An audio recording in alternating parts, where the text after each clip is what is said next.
Tutto è partito perché qualche giorno fa mi sono alzato come sempre, altrimenti se non mi alzassi non sarei qui. Ho meditato, mi sono allenato, ho iniziato a scrivere e mentre mi preparavo per la giornata mi sono fermato su un pensiero. Ma a cosa mi sto preparando esattamente?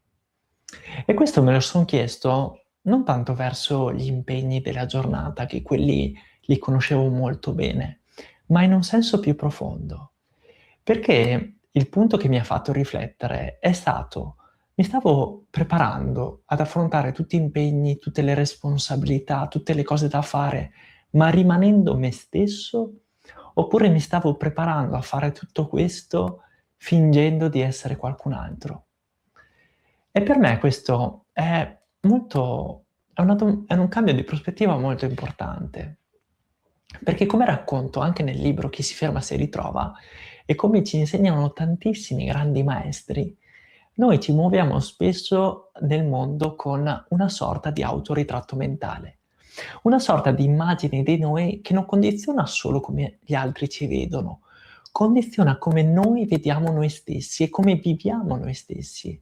Etichette del tipo: sono una persona paziente, sono una persona buona, sono una persona che non si arrabbia mai, sono una persona infallibile e sempre performante. E fin qui mi sembra abbastanza tutto positivo. Di che dite?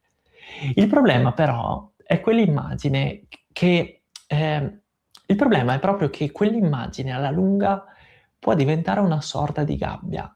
Non perché avere un'identità sia sbagliato, anzi ci serve l'identità per orientarci, ma perché quando smettiamo di aggiornarla, iniziamo a passare una vita a difendere quell'immagine, invece che a usare quell'immagine. E se ci pensiamo bene, ogni volta che quell'identità viene minacciata o messa in discussione, che cosa accade? Che ci sentiamo in pericolo. Diverse tradizioni, infatti, come quella del Buddha, sostengono che la maggior parte della sofferenza che noi proviamo deriva da un tentativo costante di difendere, di mantenere in piedi un'identità. E questo a riprova di quanto. Scusate che controllo, ok, tutto a posto. Stavo vedendo perché mi è venuto il dubbio che non fosse partita la diretta. Ehm, non mi ricordo più cosa stavo dicendo. Anzi, perché proviamo a essere qualcosa di diverso da quello che siamo. È molto difficile. Andare oltre a noi stessi, andare oltre alle immagini che ci siamo costruiti, significa portare presenza nella nostra vita, ma questo fa molta paura. E quindi che cosa facciamo?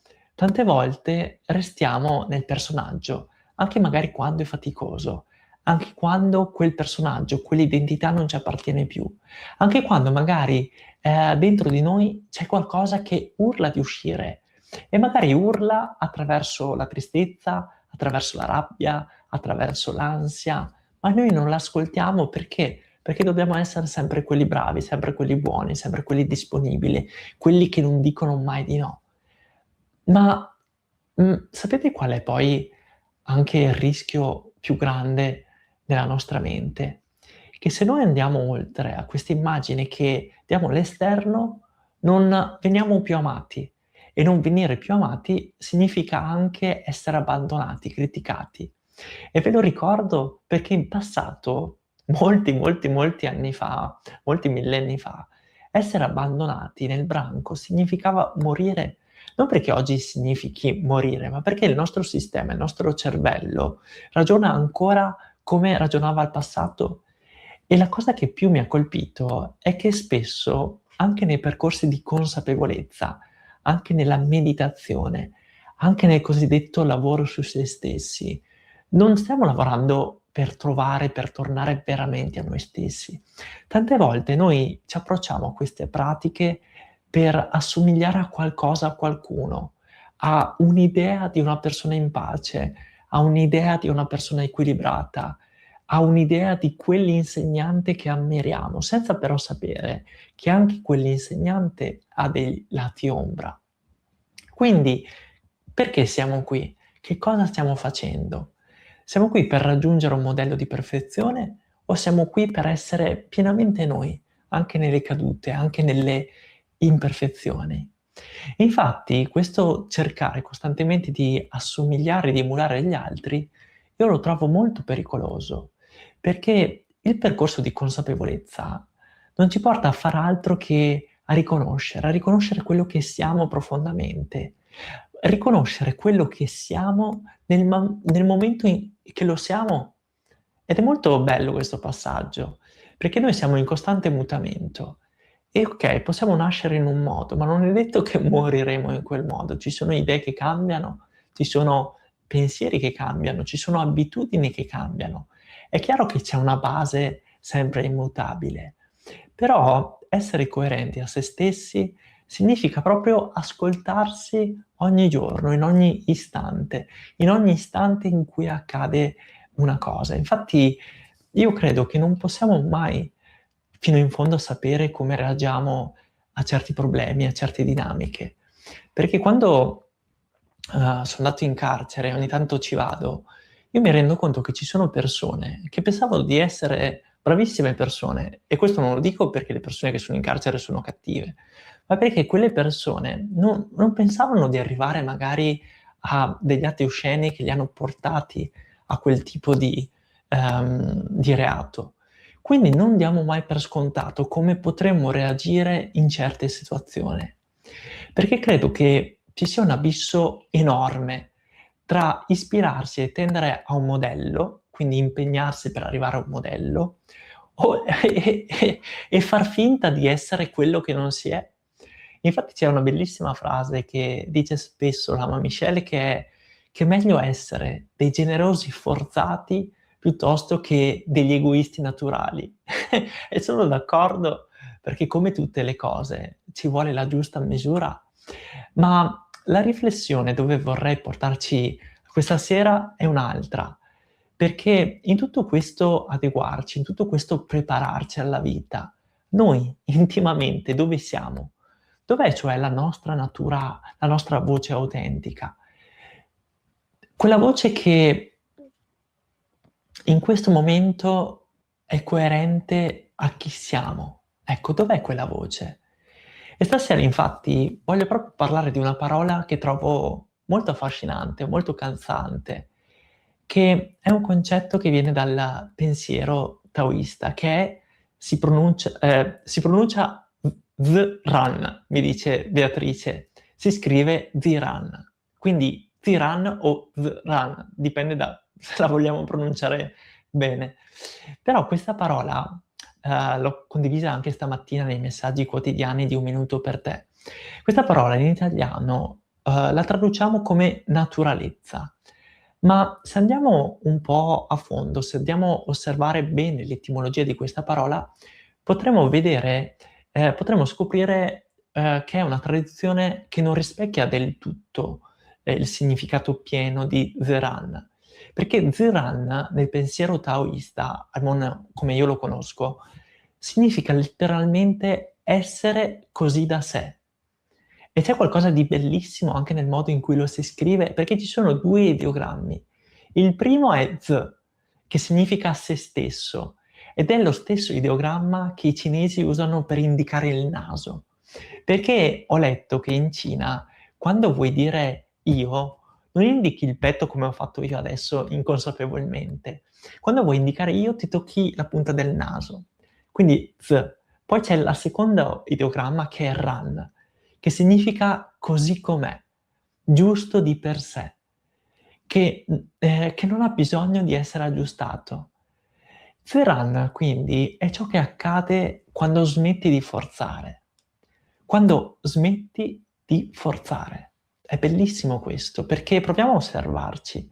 Quante volte noi forziamo noi stessi, forziamo gli eventi? E e credo che per arrivare a questa autenticità abbiamo la necessità anche di essere eretici. Eretici per incarnare un modello che ci porta a essere noi stessi, soprattutto in un contesto dove tutto ci chiede di essere sempre perfetti, standardizzati, patinati. E anche la parola eresia, che quando l'abbiamo un po' scoperta con Laura nel 2015 quando stavamo pensando al nome di Vietnam, ecco anche la parola eresia a me colpisce ogni volta, perché eresia non significa dire quello che pensiamo in ogni momento, non significa andare in chiesa e dire una parolaccia, non è una ribellione cieca. Eresia deriva dal greco che significa scelta, colui che sceglie. Essere eretici allora non è andare contro tutto e tutti per forza, è avere il coraggio di scegliere e di non uniformarci per forza a un sistema che ci vuole tutti distratti, tutti frammentati. Ed essere eretici significa anche scegliere di non forzarci, scegliere di non diventare qualcosa che non siamo. Perché il vero paradosso, io credo che sia proprio questo, che più noi cerchiamo di aggiustarci, più ci allontaniamo da ciò che siamo. Veren infatti non è una tecnica, è una piena una fiducia che la tua natura, che la nostra natura, se smetti di comprimerla, sa già dove andare. E allora forse essere eretici significa proprio questo, non migliorarci a tutti i costi, ma iniziare a togliere piano, piano, piano tutto ciò che non siamo, finché quello che resta non ha più bisogno di essere aggiustato. Ma attenzione, lo ripeto, smettere di forzare non significa smettere di agire, significa smettere di agire contro di sé in modo inconsapevole. Perché se ci pensi, mhmm, una ferita ad esempio, una ferita che è piccola, se è piccola e controllata, se la lasci stare, guarisce da sola. Se invece ti continui a riempire di farmaci, magari rischi di incasinare un equilibrio molto delicato. E attenzione, non sto dicendo che non servono i farmaci, perché anche lì serve, il discernimento, però dentro di noi c'è un principio così perfetto che chiamavano la vis medicatrix naturae, vis medicatrix naturae, scusate non l'ho pronunciata bene, che è proprio la forza intelligente e autoguaritrice della natura. E tante volte noi cercare di controllare questo principio di autoguarigione profondo, in verità incasiniamo molto le cose. La stessa cosa è per Zen. Il nostro costante intervenire, il nostro costante, voler controllare ci incasina profondamente, ci allontana da noi stessi. E c'è un'altra bellissima metafora che ho scovato ascoltando un video di Davide Polacco, dove parlava dello stesso argomento, ehm, e lui rifletteva sulla fame. E stamattina, come Davide raccontava, a un certo punto tutti noi abbiamo avuto fame. Lasciamo stare che ci sono delle fame che sono finte, che magari possono essere tranquillamente sedati con un bicchiere d'acqua. Ecco, lasciamo stare tutto questo contesto. Però proviamo a riflettere: chi ha deciso che tu, avessi fame? Quindi non hai deciso tu, è la fame che è arrivata. Tu hai risposto. La tua volontà infatti è entrata dopo come reazione, ma non è stata lei la fonte. Non hai scelto di aver fame e non potresti scegliere di avere fame.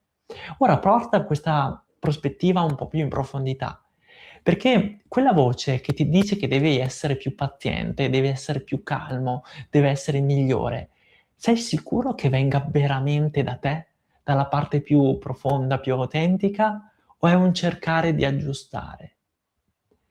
Qual è quella voce?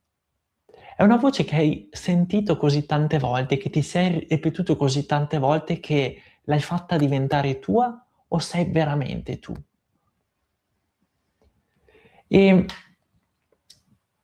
okay, stavo guardando scusate i commenti.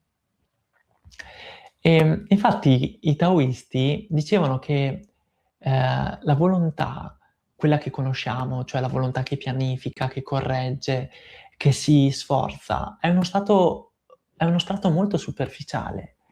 Il movimento, profondo di quando agiamo viene da un posto molto più intimo, molto più, nascosto, che è un posto dove noi non controlliamo. E la cosa paradossale credo che sia proprio questa, che più noi ci sforziamo di controllare quel movimento, più noi ci allontaniamo da lui. Thiram però, attenzione, lo ripeto, non è un invito a smettere di impegnarsi, non dice lascia perdere tutto che tanto va bene così come va.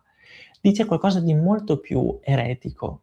Dice che c'è una differenza enorme tra agire dal tuo centro o agire per soddisfare un'immagine che qualcuno a un certo punto ha scelto che tu incarnassi.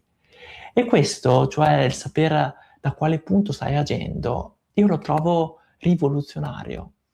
Perché a osservarlo bene, quella voce che ti riporta al centro, anche se magari è faticosa, ti fa sentire vivo. Pensa a tutte le volte che magari hai lavorato, hai lavorato, hai lavorato e sei arrivato a sera e ti sentivi carico.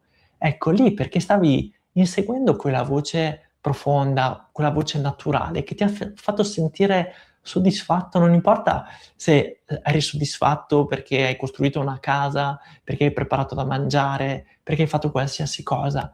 Il punto è proprio la soddisfazione.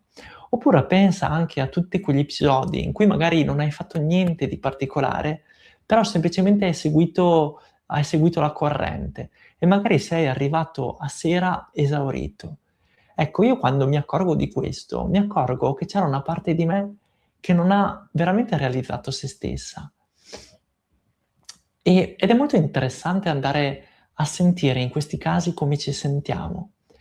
Quando infatti a me capita, quando sento quella stacchezza profonda, abissale, quando sento proprio quella sensazione di prosciugamento dell'anima, cerco di fare qualcos'altro, ovvero cerco di prendermi quei 5 minuti, ma questo lo vediamo tra poco, per fare qualcosa che mi fa sentire appagato, che può essere leggere, scrivere, qualcosa che sento che mi nutre. Perché tutti noi abbiamo degli impegni, tutti noi abbiamo delle responsabilità, tutti noi abbiamo dei doveri verso le altre persone, verso la propria famiglia, verso il proprio capo, verso la propria azienda. Però non è che la nostra vita può essere solo un compromesso. E quindi questo a me porta anche a riflettere che tante volte noi utilizziamo un sacco di energia per mantenere in piedi, per mantenere viva una maschera che non ci appartiene più. E non sto dicendo che non dobbiamo avere maschere, non sto dicendo che non dobbiamo avere compromessi, ma sto dicendo di portare consapevolezza nelle nostre scelte, nei nostri movimenti, semplicemente consapevolezza. Ma c'è un problema, perché noi ci abituiamo così tanto a quella maschera, a quell'immagine di noi, a quel anti-Vran, che a un certo punto non distinguiamo più la maschera da chi siamo realmente. E prima di entrare nel pratico, volevo raccontare una storia zen che la trovo molto bella, molto raffinata, perché si racconta di un monaco che viveva in un monastero sulle montagne. Questo monaco era stimato da tutti, era disciplinato, composto, sempre misurato nelle parole, meditava all'alba, non alzava mai la voce, preparava sempre da mangiare, si rendeva utili e, e gli altri monaci lo guardavano sempre come un esempio.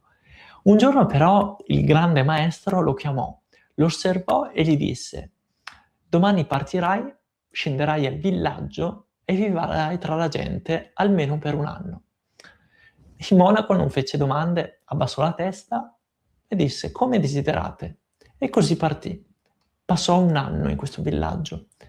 Quando tornò, non aveva più la stessa postura, non aveva più lo stesso volto.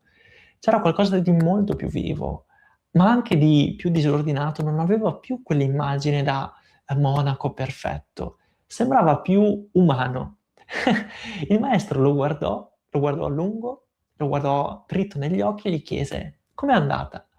E il monaco rimase in silenzio qualche istante e disse: malissimo, malissimo. Mi sono arrabbiato, ho perso la pazienza, ho litigato, ho vissuto la fame, ho vissuto la miseria, è andata malissimo.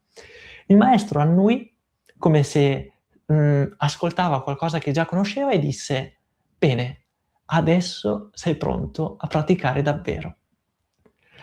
E io la trovo stupenda questa storia, perché il monaco nel monastero non era veramente sereno, era protetto.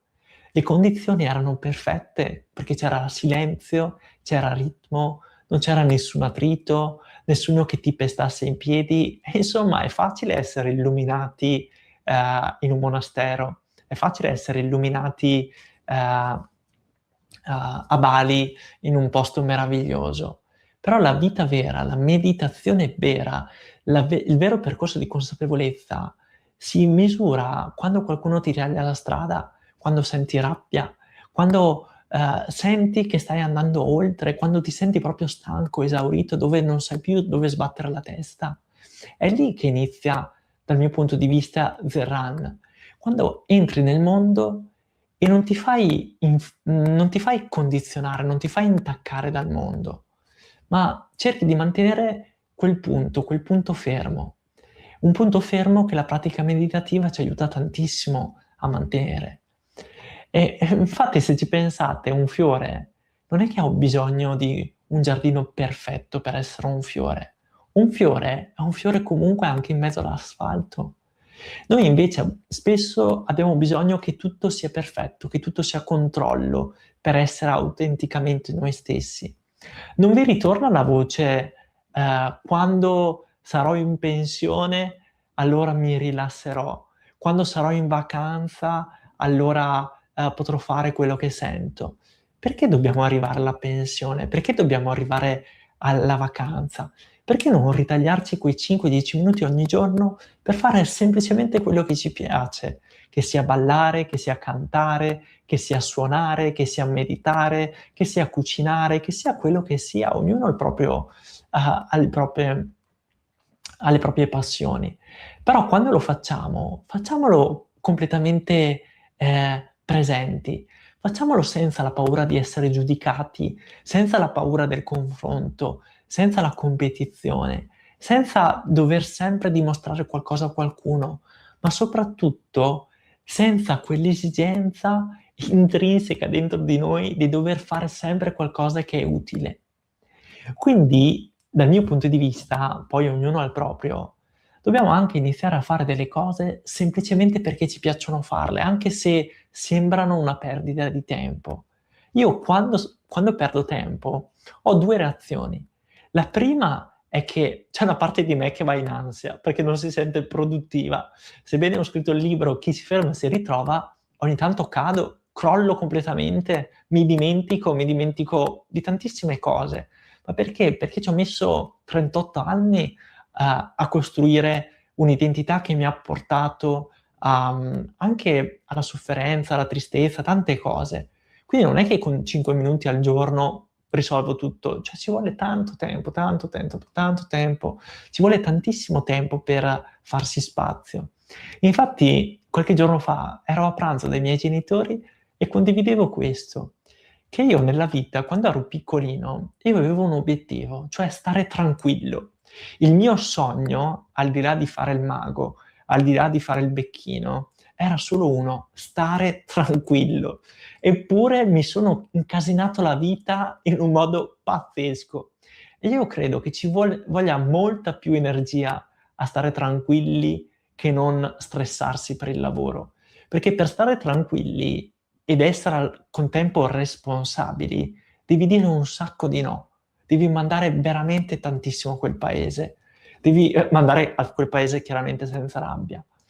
Quindi proviamo anche a ricordarci quando eravamo piccoli. Come eravamo quando eravamo piccoli?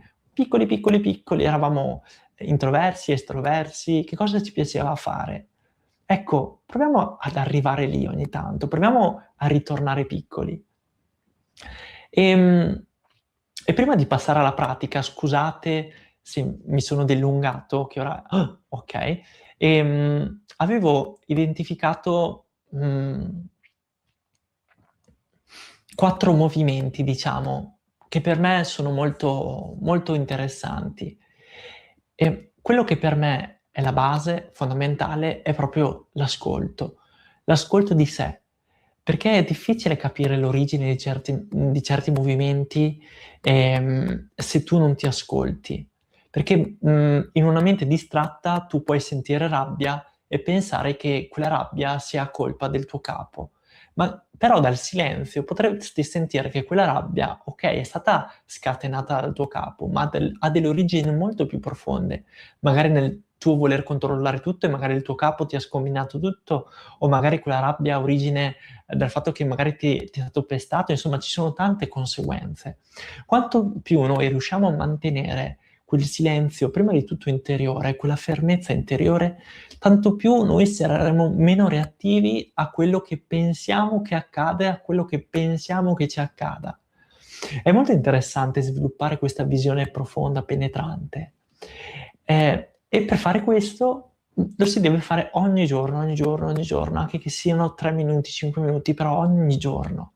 È un po' altrimenti come un tavolo, se tu non lo spolveri ogni giorno, come si chiama? La polvere si accumula, in modo scontato. Infatti io, al di là della pratica quotidiana, ogni tanto ho bisogno anche di immergermi in un ritiro. Ad esempio questo weekend mi prendo proprio i giorni pasquali, rinuncio a un piatto di bigoli buonissimo fatto dalla nonna di Laura per farmi 3 giorni di silenzio, digiuno, meditazione, ma anche per stare nel buio più totale. Vediamo se ci riesco a stare nel buio, perché 3 giorni di buio devono essere tosti. Però al di là di questo, ogni tanto è bello anche intensificare ed è per questo che col gruppo degli apprendisti meditatori, dove ci troviamo il martedì, ogni tanto facciamo delle sessioni che chiamo rock di 3 ore di pratica. Quindi mantenere costante quel contatto con il silenzio. Poi c'è un altro movimento, che è imparare a riconoscere la propria stanchezza. Perché c'è una stanchezza che è proprio fisica, che è viscerale, e c'è una stanchezza invece che è proprio esistenziale. Ecco, quando ti senti stanco, che stanchezza hai? Stanchezza fisica perché hai fatto tanto o stanchezza esistenziale o anche stanchezza mentale? È molto interessante notare quale stanchezza è, perché questo ti dice quanto ti sei allontanato da te. Lo ripeto, prima lo dicevamo, se tu hai fatto tutta la giornata cose che ti piacevano e arrivi a sera distrutto, quella lì è una stanchezza bella. Però se tu hai fatto tutto il giorno cose che odiavi, che detesti, lì è una stanchezza che, insomma, non ti fa così bene. Quindi non tutta la stanchezza è uguale. Poi c'è un altro movimento che è collegato a quello che abbiamo appena visto, cioè provare a sentire le azioni che in te frizionano. Ovvero, quello che stai facendo, che ti porta verso quella stanchezza proprio profonda, le stai facendo perché sono giuste per te o le stai facendo perché temi che qualcuno potrebbe offendersi? E anche lì cambia tanto. E il punto non sarà come tu poi agisci, perché il come si agisce tante volte è irrilevante. Il punto è lo spazio che tu creerai tra quello che accade e il come tu reagisci. E questa si chiama consapevolezza. Quello spazio è tutto, perché da lì puoi scegliere. E poi c'è l'ultimo movimento, che è smettere di migliorare solo le parti visibili, perché spesso siamo portati a migliorare la pazienza, la comunicazione, la produttività. Prova a chiederti onestamente: tutto questo lo faccio per diventare più autentico o per costruire una versione più sofisticata di quella maschera che sto portando? È semplicemente questo. Volevo condividervi questi spunti perché io credo che questo concetto della Zen vada ascoltato, vada lasciato decantare. Ah, poi c'era un altro movimento, me l'ero completamente dimenticato, che in parte l'abbiamo già detto. Il movimento per me più importante è, anche se hai delle giornate difficili, una settimana pesante, un periodo pieno di compromessi, comunque trovati ogni giorno quell'angolino dove sei tu, dove non devi essere produttivo, dove non devi migliorare, dove puoi togliere la maschera. Quindi, lo ripeto, è irrilevante quello che farai, potrai scrivere, leggere, ballare, riordinare, camminare, fare quello che vuoi, però sii te stesso. E io credo proprio che la meditazione, in tutto questo sia forse lo strumento più potente che abbiamo, perché non è che ci insegna qualcosa di nuovo, ma perché è uno di quei pochi momenti della nostra giornata in cui non c'è bisogno della nostra migliore versione di noi, dove se c'è rabbia, dobbiamo stare con quella rabbia, dove se c'è confusione, dobbiamo stare con quella confusione, senza rifiutare, semplicemente stare in quel punto di ascolto. Perché quando stiamo in quel punto di ascolto, allora tutti quei rumori, quelle vocine inizieranno magari a calmarsi. E semplicemente questo, quindi grazie veramente per avermi ascoltato fino a qui e direi di iniziare la pratica. Mi guardo un attimo i commenti. Ok, ciao. Grazie a tutti per i commenti. Ok, grazie a te Marina. Ed eretici sia, sono d'accordo. Grazie a te Maria Grazia. Ciao Alessia. Bene, allora direi di entrare nella pratica. Io mi chiedo se siamo... Ah sì, siamo ancora là. Bene, allora facciamo una pratica proprio... Facciamo sempre la stessa pratica, però ci mettiamo un semino di Viran. Vediamo cosa viene fuori. Io non so che cosa verrà fuori, lo vediamo mentre la facciamo. Quindi siediti in una posizione comoda, con la colonna vertebrale ben eretta e con gentilezza chiudi i tuoi occhi. E semplicemente fermati e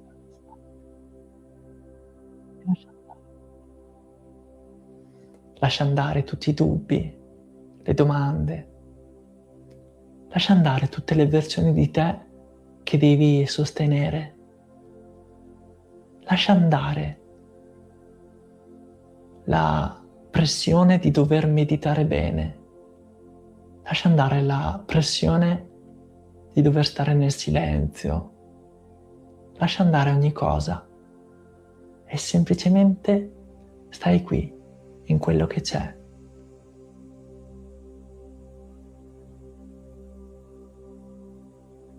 E porta la tua attenzione, la tua consapevolezza al corpo fisico. Prova a sentire il tuo corpo fisico.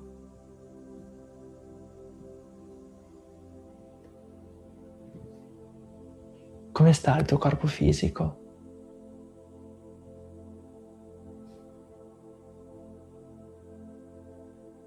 E porta la tua attenzione ai piedi. Ed eseguiamo insieme un piccolo momento di consapevolezza corporea.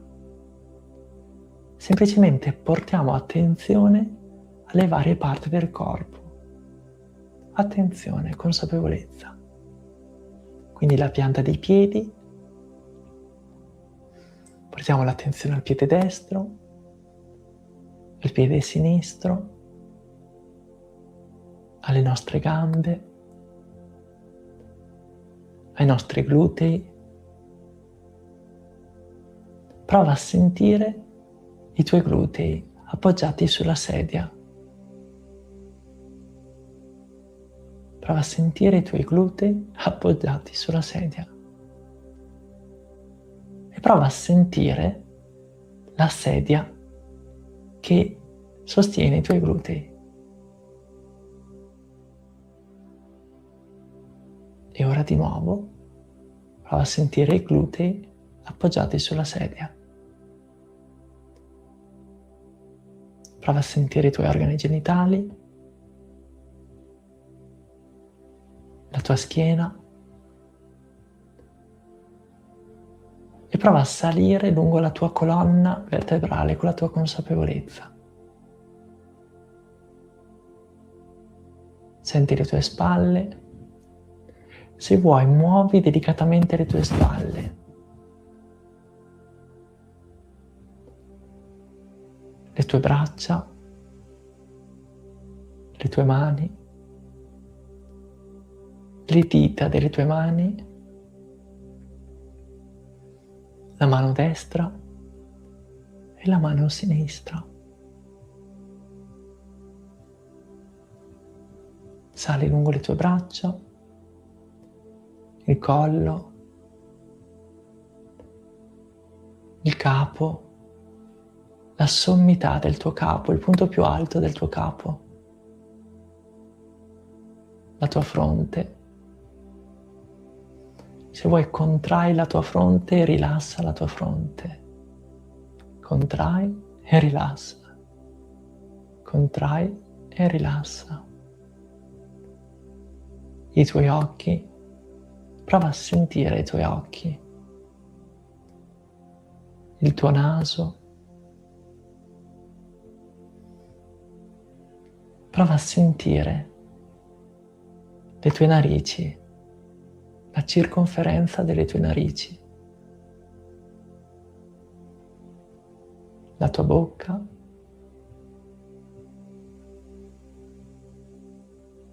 il tuo labbro superiore e il tuo labbro inferiore.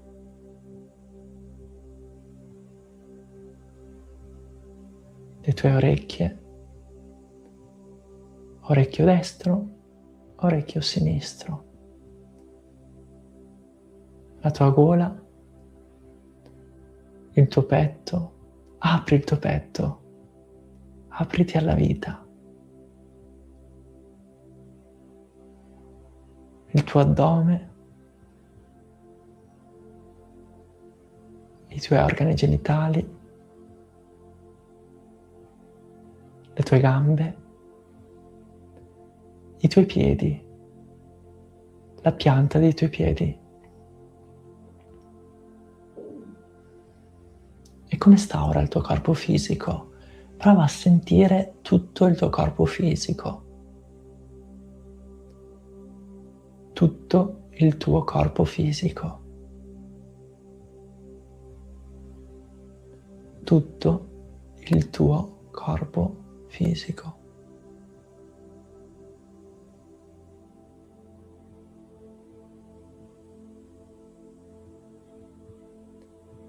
E da questo spazio porta la tua attenzione, la tua consapevolezza alla sensazione dell'aria che entra ed esce dalle tue narici. L'aria che entra ed esce dalle tue narici.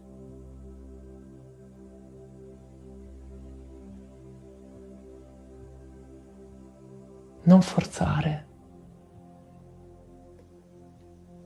Lascia che sia la meditazione a guidarti, il tuo respiro. Non c'è nulla da controllare.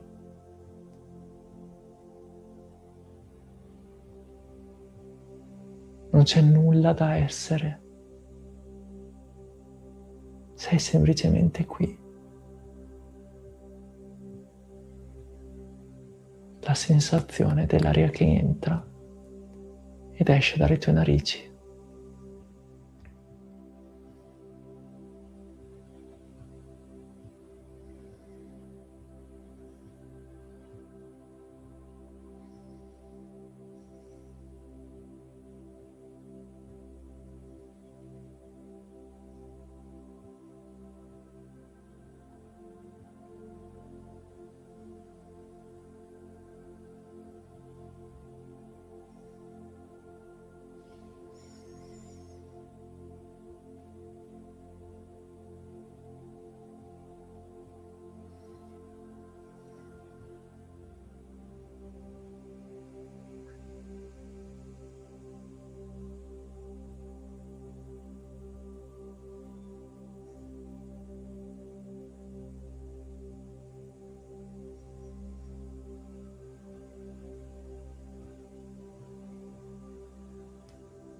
L'aria che entra ed esce naturalmente dalle tue narici.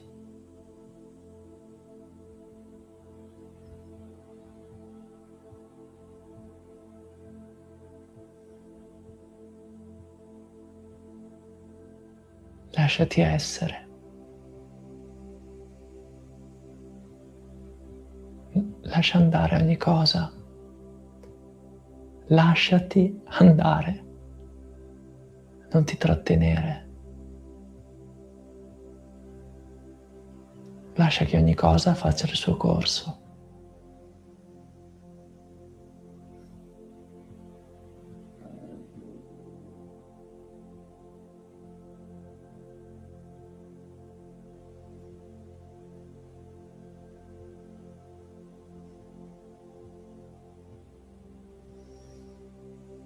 L'aria che entra ed esce dalle tue narici.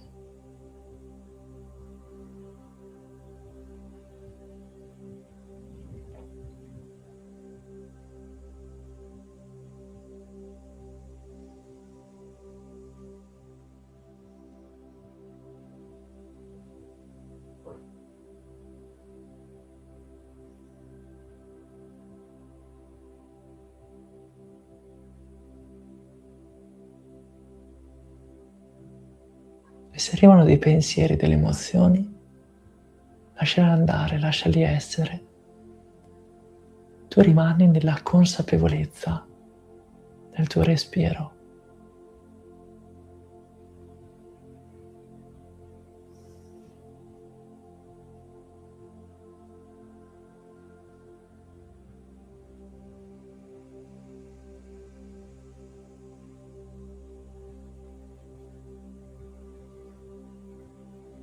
E da questo punto, da questo stato, porta la tua attenzione, tutta la tua consapevolezza nel punto tra le sopracciglia,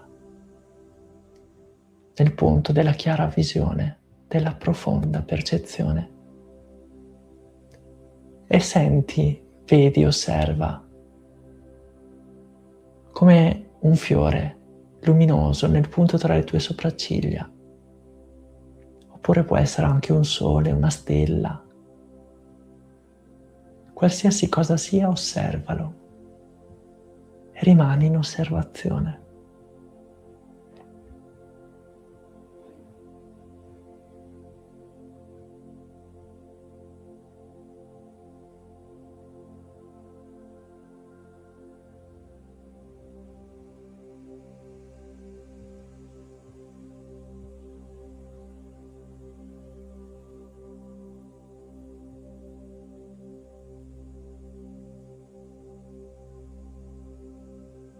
Il punto tra le sopracciglia.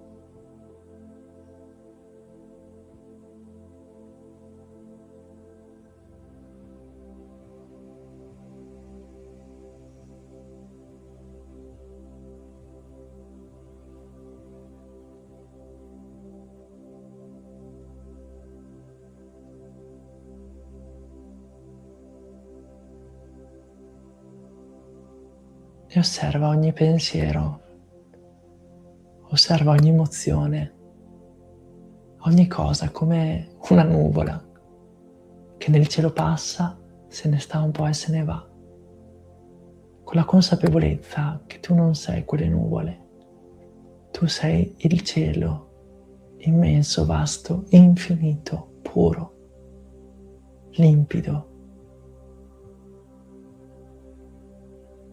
Ricordati di essere cielo.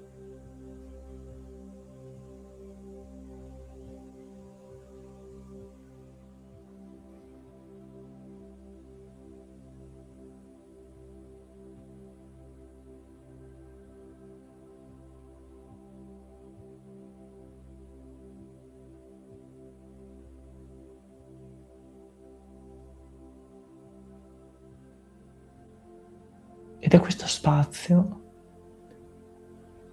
prova a sentire qual è quella voce che stai rimandando da troppo tempo. Cosa stai rimandando?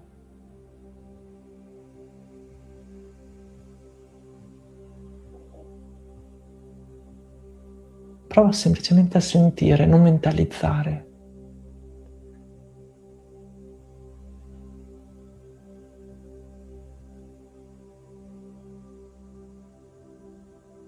E prova a sentire quell'immagine di te che hai trattenuto per troppo tempo.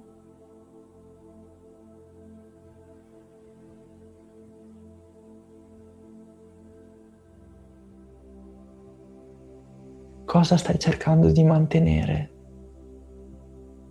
Cos'è che ha fatto il suo corso? Cos'è che puoi lasciare andare? E osserva ogni cosa dal punto di vista dell'universo.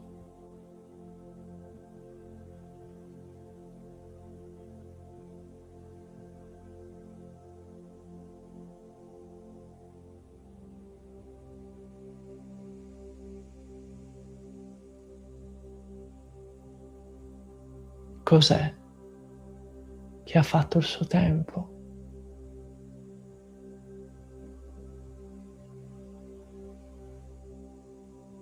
E da questo stato, da questo momento, lascia germogliare in te un intento puro, un'intenzione pura.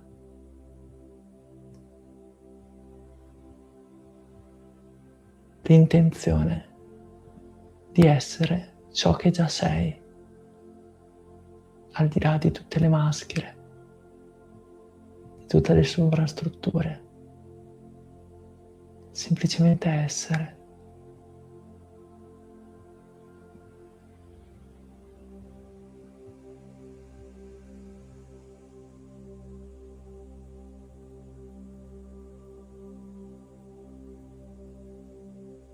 Lascia che ogni cosa sia.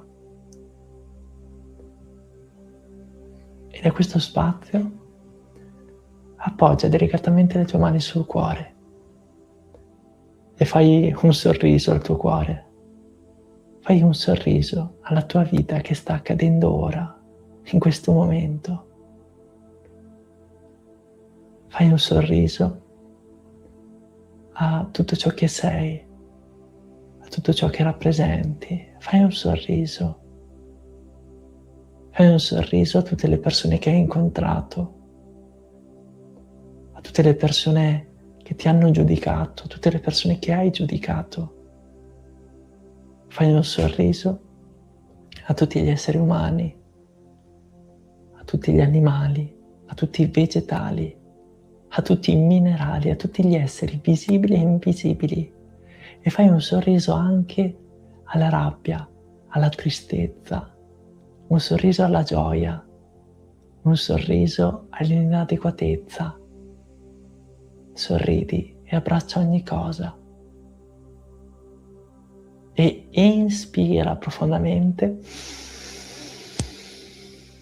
ed espirando apri le tue mani, le tue braccia e lascia che questa vibrazione si diffonda attraverso ogni tua azione, ogni tuo gesto, ogni tua scelta, ogni tua parola. Lascia che ogni cosa sia. E quando lo senti, muovi delicatamente il tuo corpo ascoltando tutte le sensazioni. E poi riprenditi e riapri gli occhi.